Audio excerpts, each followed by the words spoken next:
ഇവരിൽ മിക്കവരും പറയാൻ സാധ്യതയുള്ള ഒരു കാര്യമുണ്ട്.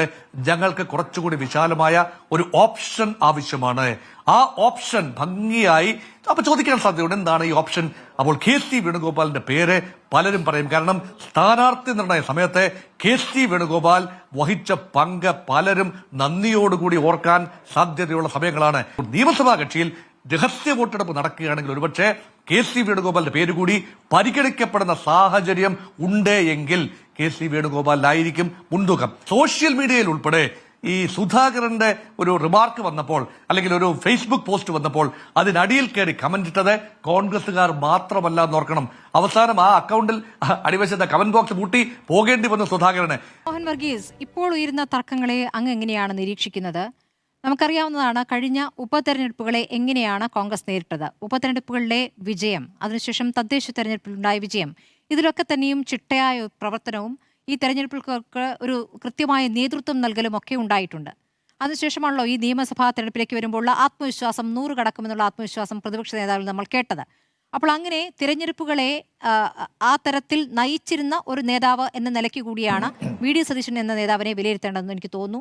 അങ്ങനെ വരുമ്പോൾ ഈ തിരഞ്ഞെടുപ്പ് ഫലത്തിന് ശേഷം ആരാകണം മുഖ്യമന്ത്രി എന്ന ചർച്ചകളിൽ ഏറ്റവും ഒടുവിൽ ഈ 3 പേരുകളിൽ ഒടുവിൽ വരുന്ന പേരായി വി.ഡി. സതീശൻ മാറുന്നുണ്ടോ? എന്താണ് അങ്ങയുടെ നിരീക്ഷണം? ആദ്യ നിരീക്ഷണം, ഒടുവിൽ വരുന്ന പേരായി വി.ഡി. സതീശൻ മാറുന്നില്ല എന്നത്. അതെന്തുകൊണ്ടാണെന്ന് പറയാം. യഥാർത്ഥത്തിൽ ഇതിന്റെ പശ്ചാത്തലം ഒന്ന് നോക്കൂ. കോൺഗ്രസിന്റെ ഗ്രൂപ്പ് രാഷ്ട്രീയം പഴങ്കഥയായി മാറിയിരിക്കുന്നു. Smriti, index of unity within Congress എക്കാലത്തെയും ഏറ്റവും ഉയർന്ന നിലയിലായിരുന്നു കഴിഞ്ഞ 4-5 വർഷങ്ങളിൽ. കോൺഗ്രസ് ഒരു പ്രതിപക്ഷം എന്ന നിലയിൽ കുറച്ചൊക്കെ ഉയർത്തെഴുന്നേറ്റ വർഷങ്ങളായിരുന്നു. വലിയ പ്രക്ഷോഭങ്ങളൊന്നും നയിക്കാൻ കഴിഞ്ഞിട്ടില്ല എങ്കിൽ പോലും കാര്യമായ അബദ്ധങ്ങളൊന്നും ചെയ്യാത്ത, പ്രതിപക്ഷത്തെ സാമാന്യം നന്നായി നയിച്ച ഒരു പ്രതിപക്ഷ നേതാവായിരുന്നു ശ്രീ വി.ഡി. സതീശൻ. വി.ഡി. സതീശന്റെ ട്രാക്ക് റെക്കോർഡ് എന്ന് പറയുന്നത് ഇംപെക്കബിൾ ട്രാക്ക് റെക്കോർഡാണ്. കാരണം ഒരു തെരഞ്ഞെടുപ്പ്, ചേലക്കര ഉപതെരഞ്ഞെടുപ്പ് പരാജയപ്പെട്ടു. അതും ഈ പരാജയത്തിന്റെ മാർജിൻ കുറച്ചു കൊണ്ടുവരാൻ കഴിഞ്ഞു. മറ്റെല്ലാ ഉപതെരഞ്ഞെടുപ്പുകളിലും വിജയിക്കുന്നു. പാർലമെന്റ് ഉപതെരഞ്ഞെടുപ്പിൽ വിജയിക്കുന്നു. 4 നിയമസഭാ ഉപതെരഞ്ഞെടുപ്പുകൾ വിജയിക്കുന്നു. പഞ്ചായത്ത് തെരഞ്ഞെടുപ്പിൽ സാമാന്യം നല്ല ഒരു മേൽക്കൈ യു.ഡി.എഫിന് ലഭിക്കുന്നു. ലോക്സഭാ തെരഞ്ഞെടുപ്പിൽ ഗംഭീര വിജയം നേടുന്നു. അപ്പോൾ വി.ഡി. സതീശന്റെ ability to lead the united democratic front, അതിനെ തുച്ഛീകരിച്ച് കാണാൻ ആവില്ല. അദ്ദേഹത്തിന്റെ മാറ്റ് തെളിയിച്ചു കഴിഞ്ഞു. പക്ഷെ ഇവിടെയാണ് ഒരു കമ്പാരിസൺ ഫാക്ടർ ഉണ്ടാകുന്നത്. രമേശ് ചെന്നിത്തലയ്ക്കല്ലേ ജ്യേഷ്ഠാവകാശം?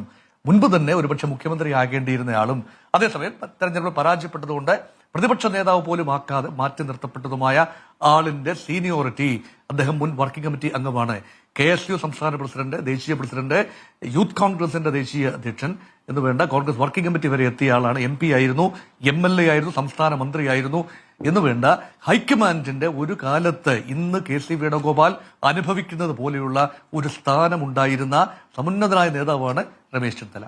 അപ്പൊ അദ്ദേഹത്തിന്റെ ഒരു അർഹത, കോൺഗ്രസ് പാർട്ടിക്കുള്ളിലെ അർഹതയെക്കുറിച്ച് നമുക്ക് കുറ്റം പറയാനാവില്ലല്ലോ. ഈ രണ്ടുപേരും ഒരുപോലെ തന്നെ മുഖ്യമന്ത്രി സ്ഥാനത്തിന് യോഗ്യരായതുകൊണ്ടാണല്ലോ നിയമസഭയിലേക്ക് അവർ രണ്ടുപേരും മത്സരിച്ചത്. കെ.സി. വേണുഗോപാൽ ഒരു മത്സരാർത്ഥി ആയിരുന്നില്ല എന്നോർക്കണം. കെ.സി. വേണുഗോപാലിന്റെ അവസരം നിയമസഭയിലേക്ക് മത്സരിക്കാൻ കൊടുത്തിരുന്നു എങ്കിൽ അദ്ദേഹവും രംഗത്തുണ്ട് എന്ന് പറയാമായിരുന്നു. അപ്പൊ അയോഗ്യത ഉണ്ടെങ്കിൽ മാത്രമേ കെ.സി. വേണുഗോപാൽ രംഗത്ത് വരണമെങ്കിൽ കോൺഗ്രസ് പാർട്ടിക്കുള്ളിലോ സാമാജികരുടെ ഇടയിലോ ശ്രീ രമേശ് ചെന്നിത്തലയ്ക്കോ ശ്രീ വി.ഡി. സതീശനോ അയോഗ്യത ഉണ്ടെങ്കിൽ മാത്രം പരിഗണിക്കപ്പെടേണ്ട ഒരു പേരാണ് ശ്രീ കെ.സി. വേണുഗോപാലിന്റേത്. അയോഗ്യത എന്നതിനപ്പുറം ശ്രീ മോഹൻ വർഗീസ്, അയോഗ്യതയല്ല, ഈ പറഞ്ഞ തർക്കം ഉടലെടുക്കുകയാണെങ്കിൽ ചെന്നിത്തല അല്ലെങ്കിൽ വി.ഡി. സതീശൻ ഇതിലൊരു തീരുമാനമാക്കാനാകാതെ ഇവിടെ വലിയൊരു തർക്കമായത് രൂപപ്പെടുകയാണെങ്കിൽ കെ.സിയെ ഇറക്കുന്നു എന്നതാകാൻ സാധ്യതയില്ലേ? അതാണ് പറയുന്ന ഒരു വേർഷൻ. ഈ തർക്കം, സ്മൃതി, ആരുടെ ആവശ്യം? അണികളുടെ മനോഭാവം എന്ന് പറയുന്നത് ഒരു തരത്തിൽ പറഞ്ഞാൽ ഒരു പാണൻ ഇഫക്റ്റ് ഉണ്ട്. സംഘ ചരിത്രം ഉൾപ്പെടെ കോറിയിടുന്ന ഒരു ചിത്രമുണ്ട്. കേരളത്തിന്റെ ഒരു DNA ആണ്. ഈ ചില ആളുകളെ പൊക്കി പറയും. പണ്ടത്തെ രാജാക്കന്മാരെ, ചേര രാജാവായ കുട്ടുവനെയൊക്കെ പൊക്കി അങ്ങോട്ട് കവിതകൾ എഴുതും. എന്നിട്ട് രാജാവിന്റെ കയ്യിൽ നിന്നും സമ്മാനങ്ങൾ വാങ്ങി, അന്നൊക്കെ ആനയും പിന്നെ സ്വർണ്ണ നാണയങ്ങളും ഒക്കെയാണ് സമ്മാനമായി കിട്ടുന്നത്. അതൊക്കെ വാങ്ങി സന്തോഷമായി കഴിഞ്ഞുകൂടുന്ന ഒരു മനസ്സാണ് പാണന്റേത്. അങ്ങനെയാണല്ലോ പാണപ്പാട്ടുകൾ ഉണ്ടായത്. 2000 വർഷത്തോളം പഴക്കമുള്ള പാണപ്പാട്ടുകളുണ്ട്. ആ ഒരു DNA ഇപ്പോഴും നമ്മുടെ രാഷ്ട്രീയ നേതാക്കളിൽ ചിലർക്കെങ്കിലും ഉണ്ട് എന്നതുകൊണ്ടാണ് അവസരം കിട്ടുമ്പോൾ ഏത് വ്യക്തിക്കാണോ ഹൈക്കമാൻഡിൽ സ്വാധീനം അദ്ദേഹത്തിന്റെ പേര് അങ്ങോട്ട് പറയുക. അതിന്റെ ഭാഗമായിട്ടാണ് റോജി എം ജോൺ, അദ്ദേഹം ഈ അങ്കമാലി MLA ആണ്, മാത്യു കുഴൽനാടൻ മൂവാറ്റുപുഴ MLA ആണ്. MLA സ്ഥാനത്തിരിക്കുന്ന രണ്ടുപേര് പറഞ്ഞു. മുൻ MP ആയിരുന്ന രമ്യ ഹരിദാസ് ഇവിടെ ചിറയൻകീഴ് വിജയിക്കുകയോ പരാജയപ്പെടുകയോ ചെയ്യാം. രമ്യ ഹരിദാസ് പോലും അഭിപ്രായം പറയാൻ വന്നു. അനേകര് ഇപ്പോൾ മത്സരിച്ചുകൊണ്ടിരിക്കുന്ന ആളുകൾ, നിയമസഭയിലെത്താൻ സാധ്യതയുള്ള ആളുകൾ മുൻകൂട്ടി തന്നെ തങ്ങളുടെ പ്രിഫറൻസ് എന്താണ് എന്ന് വെയിൽഡ് ലാംഗ്വേജിൽ പറഞ്ഞു വെച്ചു. ഇത് കേവലം ജൈവികമായി നടക്കുന്ന ഒരു പ്രക്രിയയാണോ? ഇതിന് പിന്നിൽ ചില ചിന്തകളില്ലേ?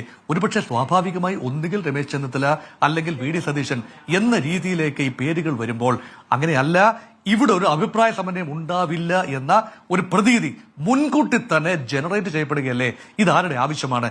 മനഃപൂർവ്വം ശ്രീ KC വേണുഗോപാൽ ഇങ്ങനൊരു വിവാദത്തിന് തിരികൊളുത്തില്ല എന്നാണ് എന്റെ വിശ്വാസം. പക്ഷേ KC വേണുഗോപാലിനെ പ്രൊപ്പപ്പ് ചെയ്യുന്നതിലൂടെ പലരും ചില സാധ്യതകൾ കാണുന്നു. ഇനി നോക്കൂ, തെരഞ്ഞെടുപ്പ് കഴിഞ്ഞ് 4-ാം തീയതി, കാരണം നമ്മൾ പറയും ഇരിക്കുന്നതിന് മുൻപ് കാല് നീട്ടുന്നത് ശരിയല്ല എന്ന് പലപ്പോഴും നമ്മൾ പറയാറുണ്ട് സ്മൃതി.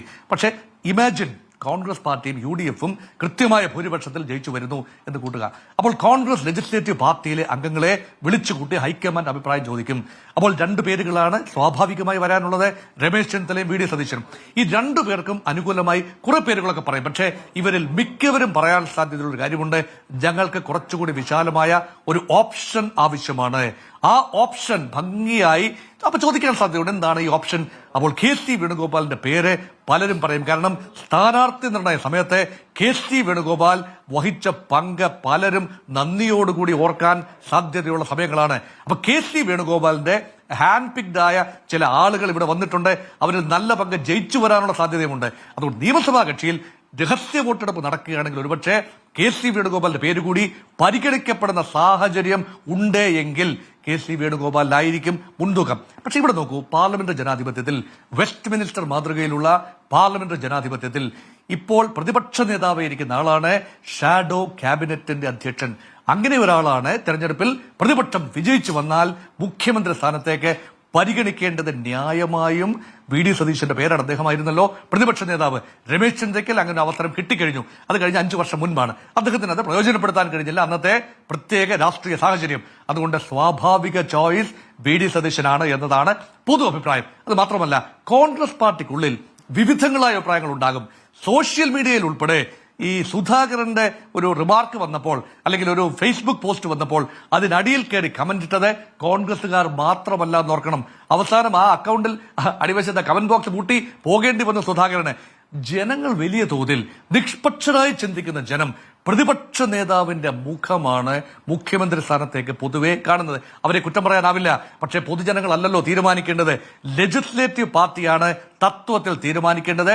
അതിന് ഹൈക്കമാൻഡിന്റെ ഒരു ഗ്രീൻ സിഗ്നൽ കൂടെ ലഭിക്കും. ഇതാണല്ലോ രീതിശാസ്ത്രം. ഇനി നമുക്ക് കർണാടകത്തിലും അതുപോലെ രാജസ്ഥാനിലും ഒക്കെ നടന്ന സമാനമായ സാഹചര്യങ്ങളെ കൂടെ ഒന്ന് നോക്കാം. ഒരുപക്ഷെ ജനകീയരായ നേതാക്കളെ ചൂണ്ടിക്കാണിച്ചുകൊണ്ട്, ഒരു എൻറ്റൈസിംഗ് ഓപ്പർച്യൂണിറ്റി ചൂണ്ടിക്കാണിച്ചുകൊണ്ട് കോൺഗ്രസ് പാർട്ടി തെരഞ്ഞെടുപ്പിൽ മത്സരിക്കും. പക്ഷെ ആത്യന്തികമായി ചില സാമുദായിക സമവാക്യങ്ങൾ, ചില വിഭാഗങ്ങളുമായി ഇടപെടാനുള്ള ഒരു ഐക്യബോധം ഉണ്ടാക്കാനുള്ള ഒരു കഴിവ്, ഇതെല്ലാം തന്നെ ഉപയോഗിച്ചുകൊണ്ടാണ് ഹൈക്കമാൻഡ് തീരുമാനമെടുക്കുന്നത്. കർണാടകത്തിൽ സിദ്ധാരാമയ്യെ തീരുമാനിച്ചത് നമ്മൾ കണ്ടു. DK ശിവകുമാർ കോൺഗ്രസ് പാർട്ടിയുടെ സംഘടനാ സംവിധാനം ഉജ്ജ്വലമായി ഉടച്ചു വാർത്തെടുത്ത ഒരാളാണ്. സംഘടനയ്ക്കുള്ളിൽ അദ്ദേഹം ഒരു വീരേതിഹാസം രചിച്ച ഒരാളാണ്. പക്ഷേ അതല്ലായിരുന്നല്ലോ പരിഗണന. പല കമ്മ്യൂണിറ്റികളെ, പല വിഭാഗങ്ങളെ, ചെറുതും വലുതുമായ വിഭാഗങ്ങളെ കൂടെ നിർത്തു. കുടുംബ സമുദായക്കാരനാണ് അദ്ദേഹം, ഇപ്പോഴത്തെ മുഖ്യമന്ത്രി സിദ്ധാരാമയ്യ.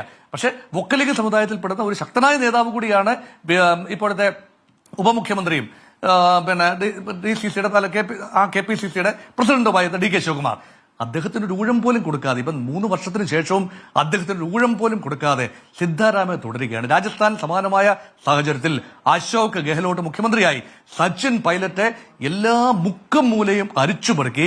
പൈലറ്റിന്റെ അത്യധ്വാനം കൂടെ കൊണ്ടാണ് രാജസ്ഥാനിൽ ഒരു മുഖ്യമന്ത്രി ഉണ്ടായത്, കോൺഗ്രസ് മുഖ്യമന്ത്രി ഉണ്ടായത്. അപ്പോഴും സച്ചിൻ പൈലറ്റ് എന്ന ജൂനിയർ നേതാവിനെ പരിഗണിച്ചില്ല. ജനകീയനായിരുന്നു, വലിയ പോപ്പുലർ ആയിരുന്നു.